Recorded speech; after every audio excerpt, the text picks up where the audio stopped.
If the Eighth Amendment is repealed, I believe it will adjust our method of treating the patient. In Ireland at the moment, we treat the mother and the baby, and we treat both very well. Changing the law on abortion and allowing GPs to provide abortion to women on demand in the first trimester is going to radically change the relationship of GPs with their patients and the purpose and nature of GPs. We're talking and spending an enormous amount of time discussing an issue which is not at heart medical. We know from the figures in the UK that 93–94% of these abortions don't have any medical basis.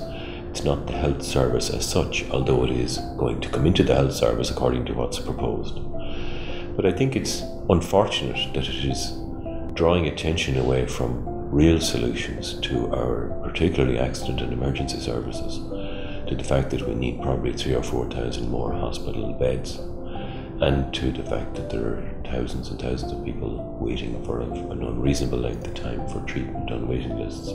It doesn't sit well with the role and functions of a general practitioner. I think there's a real risk that this will undermine medical practice and will undermine the value that is put on what a doctor does and the value that's put on all lives, not just the lives of the unborn.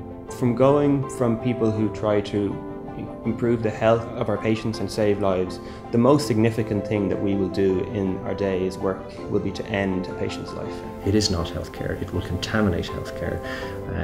It will drain resources from healthcare. It will displace people waiting for ultrasounds already 3 or 6 months further down the waiting list. So we will be diverting scant resources to the provision of an unhealthcare service rather than promoting the well-being of our population at large.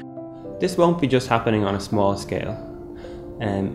If abortion on demand up to 12 weeks is allowed and people are coming to their GPs for abortion pills, and if GPs are providing those pills to them, suddenly GPs will actually be the biggest killer in the country, more than heart disease, more than any form of cancer.